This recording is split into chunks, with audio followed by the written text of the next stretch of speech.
Je vous montre ici un moyen extrêmement efficace de recalibrer votre mental, votre physique, et d'inviter l'intuition d'une manière très simple. Simple, car il est question ici de ne rien faire. Mais avant de parler de la technique et de ses bénéfices, mettons-nous d'accord sur la terminologie du pronom rien, car beaucoup ne saisissent pas vraiment son sens profond. Vous allez voir que ne rien faire est simple, mais pas forcément facile, et souvent beaucoup plus difficile qu'on croit. Bien sûr, quand je vous propose de ne rien faire, c'est juste pendant quelques minutes par jour, pas toute la journée évidemment. Sinon personne ne survivrait à ce régime dans notre société. Quoique, décider de ne rien faire pendant 15 minutes par jour, par exemple, pour certains est carrément impossible. Et quand je dis certains, ce ne sont pas forcément les hyperactifs, non, mais bien presque chacun d'entre nous. Eh oui. D'ailleurs, certains thérapeutes, relaxologues, psychologues et même médecins tout court, avant d'entreprendre une thérapie avec un patient, leur apprennent d'abord à ne rien faire du tout. Et pour le patient, c'est peut-être la phase la plus délicate de la dite thérapie. Dans nos sociétés occidentales, la majorité des gens courent partout, et tout le temps, sans avoir de temps pour eux, comme ils disent si bien.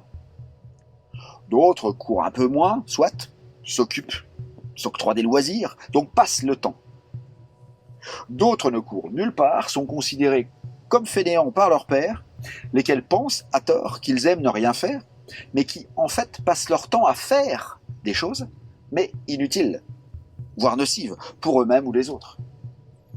Alors que ce soit passer son temps à travailler comme un fou, jouer aux jeux vidéo ou regarder la télé, c'est bonnet blanc et blanc bonnet, aux yeux de la technique que je vous propose ici. Ça revient au même, car tous ces gens font quelque chose. Quelle que soit la manière dont ils occupent leur temps, celui-ci est simplement passé. Soit d'une manière qui les enrichit, le bureau de travail, soit qui les appauvrit, le lézard d'appartement ou la patate de canapé, couch potato comme on dit en anglais, ainsi que tous ceux qui se trouvent entre les deux extrêmes. Tout comme le jeûne sec consiste à ne rien ingérer du tout pendant une certaine période, ni solide ni liquide, ce que je vous propose de faire ici est la même chose, pas seulement avec la nourriture, mais également avec tout le reste. Il s'agit en résumé de ne rien faire d'autre qu'être en vie, comme votre chat ou votre chien. La seule activité qui soit permise, en revanche, est la pensée. Vous asseoir tranquillement sur une chaise ou un canapé, et être, tout simplement, sans absolument rien faire d'autre. Alors vous allez peut-être me dire que vous le faites déjà, et même souvent. Alors soit, mais êtes-vous sûr de ne vraiment rien faire? N'avez-vous pas la radio en ambiance ou la télé? N'écoutez-vous pas de musique? Ne feuilletez-vous pas un magazine? Ne regardez-vous pas votre portable? Je suis sûr que très peu d'entre vous ont répondu non à tout. Toutefois, si c'est le cas, bravo. Ça veut dire que vous connaissez la technique et l'appliquez déjà, car on vous l'a sans doute montré ou vous avez sans doute lu quelque part que c'était bénéfique et donc la mettez en pratique. J'insiste sur ce point car il est peu probable que vous le fassiez instinctivement, de façon naturelle, tellement la société nous a éloignés et nous éloigne encore chaque jour un peu plus de nos véritables racines, mais aussi de notre intelligence du cœur, à savoir le bon sens animal qui est toujours au fond de la bête que nous sommes. Un bon exemple pour apprendre à ne rien faire est de regarder les animaux. Tous les animaux. Tout être sensible qui n'est pas humain en fait. Pourquoi sommes-nous les seuls à devoir gagner notre vie? Pourquoi? Et surtout, pourquoi est-ce que ça ne nous étonne même pas que les animaux, eux, n'aient pas à la gagner, cette vie? Regardez votre animal de compagnie, par exemple. Une fois qu'il est nourri, qu'est-ce qu'il fait? Il se promène, il joue ou il dort. Il savoure chaque instant sans se demander s'il aura à manger demain, s'il fera beau demain, s'il tombera malade un jour ou s'il doit se faire vacciner. En fait, il n'y a rien de plus feignant qu'un animal. Passez-moi l'expression, mais il ne branle rien de la journée, excepté chercher à se nourrir pour les sauvages. Et même là, il le fait instinctivement et ne se tourmente pas de savoir s'il va trouver ou pas, car il sait qu'il trouvera. Il n'y a aucun doute là-dessus, car il n'a pas d'ego. Et c'est l'ego qui doute, car les autres parties de la conscience sont toujours d'accord avec l'univers, et univers rime avec abondance, alors qu'ego rime avec parcimonie, toujours. L'oiseau qui se réveille au petit matin meurt de faim. Et pourtant, la première chose qu'il fait, il chante. Et comme dit la Bible, « Ils ne sèment ni ne moissonnent, et pourtant notre Père Céleste les nourrit chaque jour, sans effort. » Pour les animaux sauvages, ils ne cherchent de nourriture que lorsqu'ils ont faim en plus. Jamais une biche, par exemple, ne fera de réserve pour manger demain. Pour elle, demain n'existe même pas. Car je vous le rappelle, tout ce qui n'est pas humain vit dans un présent permanent. Et une question intéressante à se poser aussi, pourquoi les animaux semblent-ils tant apprécier la vie alors qu'ils ne possèdent rien en dehors de leur corps? Et à l'inverse, pourquoi nous, avec nos possessions, nos richesses, notre confort, notre pouvoir, semblons-nous si peu l'apprécier, cette même vie?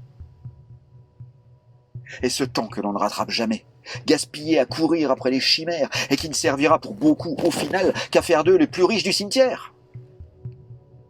La réponse sera claire une fois que vous aurez fait de cette technique une habitude. Les animaux vivent non seulement dans un présent permanent, mais aussi dans un bonheur permanent, car ils n'ont pas d'ego pour se dire que soit c'était mieux jadis, ou même naguère, soit déplorer ce qu'ils pourraient louper dans leur vie. Ils vivent, tout simplement. Sans ego, ils ne peuvent pas juger. Celui-ci ne peut pas interférer dans leur réception intégrale de l'énergie universelle de vie, à laquelle nous avons tous accès, mais dont nous, humains, étranglons le flux avec notre ego qui jacasse et nous occupe en permanence, justement pour nous empêcher d'écouter et surtout de savourer autre chose que ses jérémiades à lui. Donc ici, je vous propose d'imiter le chat lorsqu'il est posé sur le radiateur, par exemple. Les pattes en rond, un ronronner sans aucune raison particulière, dans exactement les mêmes conditions que les nôtres, en fait.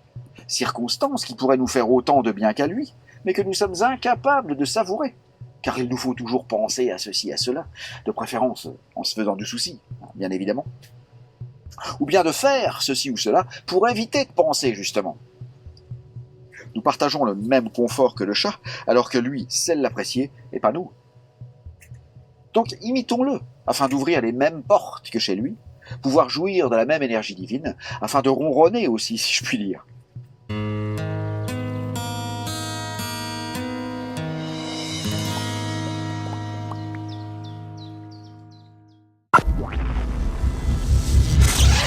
Coupez donc téléphones et sonnettes, asseyez-vous tranquillement sur votre chaise préférée, bien droit, sans vous avachir, un peu comme si vous alliez méditer, sauf que là, vous méditez pas. Vous restez simplement assis, sans rien faire, pendant 15 minutes par jour. Mettez votre minuteur comme pour faire cuire un truc, par exemple. Restez assis et ne faites rien. Soyez dans le silence et un environnement visuel, olfactif et kinesthésique équilibré. Autrement dit, pas de télé, pas de radio, pas de musique, pas de magazine, pas de portable, évidemment. Seul, ou alors seulement si quelqu'un décide de faire la même chose que vous, c'est-à-dire rien. La seule chose que vous pouvez vous permettre d'avoir à portée de main est de quoi écrire, afin de noter les idées qui pourraient vous venir à l'esprit pendant la séance. Car l'intuition, surtout au début, sera très discrète. Ce sera une idée très très fluette qui vous sera murmurée à l'oreille. Et si vous ne prenez pas de notes tout de suite, elle partira et ne reviendra peut-être jamais. Je rappelle que ce n'est pas de la méditation, juste son antichambre. N'essayez donc pas de contrôler votre mental, sauf bien sûr si vous le faites déjà tout naturellement dans la vie courante. Si vous avez l'habitude de contrôler vos pensées au jour le jour et que vous les maîtrisez déjà, sinon laissez-les donc aller et venir où elles veulent. Je dis maîtriser déjà, car ce ne sera donc pas un effort pour vous, juste une routine, car je le répète, ce qu'il faut éviter ici, c'est l'effort. N'attendez strictement rien de cet exercice, excepté vous détendre et laisser aller. Ne cherchez pas l'intuition, la relaxation, la méditation, etc., car ça équivaudrait à faire quelque chose. Restez juste là, assis, dans le simple but d'apprécier le fait d'être en vie. Le seul effort que vous devrez faire, et non des moindres, est de résister à l'envie de bouger, de faire des choses. Même vous lever pour redresser un cadre un peu de travers, par exemple, ou brancher votre téléphone qui risque d'être à court de batterie dans 15 minutes et qui vient de sonner. Méfiez-vous de ça, car tous les prétextes sont bons pour l'ego, même ceux en apparence anodins, pour vous distraire et ne pas rentrer dans le truc, pour au final vous décourager de le faire, car il vous prouvera injustement que ça ne sert à rien, que c'est des conneries. Sur votre papier également, ne notez que les idées que vous trouverez géniales sur le moment. Les choses qui vous transportent, et non pas une liste de courses à faire juste après, même si votre ego vous dit que vous devez absolument penser à racheter du papier cul ou des pâtes. Et c'est son style, hein. Et si vous faites pas gaffe, il vous aura. Ne rien faire, c'est ne rien faire. Et non pas attendre que quelque chose se fasse simultanément, comme par exemple un bain de soleil, un sauna ou un bain tout court. Car là, vous faites quelque chose. C'est quelque chose de passif, soit, mais vous faites quelque chose. Et quant aux bénéfices, ils sont considérables. Vous allez ouvrir la porte de l'intuition, du véritable pouvoir que nous avons tous en nous. Encore une fois, ceci est l'antichambre de la méditation, car vous allez décourager l'ego d'intervenir à tout bout de champ. Vous allez le faire abandonner la partie de lui-même. Ça, c'est le plus important. Donc, vous imaginez après toutes les perspectives et les potentiels qui s'ouvriront à vous. Sans ego. Le rêve. Voilà les amis, vous connaissez la technique, il ne reste plus qu'à la mettre en pratique au minimum une fois par jour, et même 2 fois par jour si vous avez la motivation, matin et soir. Tout à l'heure, j'insistais sur le fait qu'il fallait décider de ne rien faire, car il est très peu probable que vous le fassiez déjà de façon naturelle et innée, car c'est impossible pour l'ego de s'arrêter. Il faut donc décider de ne rien faire afin d'inviter l'énergie divine, celle qui nous crée nos joies d'enfant, vous vous rappelez, et qui nous transporte encore parfois aujourd'hui à n'importe quel âge lorsqu'on tombe amoureux. Pour être plus clair, il faut que vous décidiez non pas de ne rien faire, mais de ne faire rien. Vous saisissez la différence? Vous allez envoyer le message à votre subconscient que l'ego, n'étant plus là pour le museler, pour lui fermer sa porte, celle de l'intuition, à cause de son action étouffante, le subconscient se sentira bien plus écouté.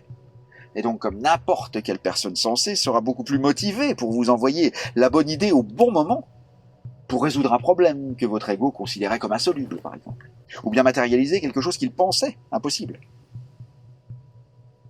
Sur ces bons mots, laissez-moi donc un pouce en l'air. Abonnez-vous en cliquant ensuite sur la petite cloche, puis sur toutes les notifications. Commentez avec vos techniques à vous pour stimuler l'intuition, puis partagez avec tous ces bourreaux de travail qui n'imaginent pas à côté de quoi ils passent en négligeant d'apprendre à ne rien faire, à ne faire rien. Visitez également ma boutique en ligne, où vous trouverez toutes mes méditations guidées pour, sans effort, juste avec le casque sur les oreilles, retrouver votre estime de soi. Retrouver votre sommeil en le rendant créateur et ou purificateur. Apprendre à faire des siestes créatrices, elle aussi. Méditer le matin, vaincre la procrastination, manger moins et mieux, tout en maigrissant et en vous amusant. Et enfin, rencontrer votre petit enfant intérieur, si impatient de vous parler. Je vous souhaite une oisiveté mère de toute richesse.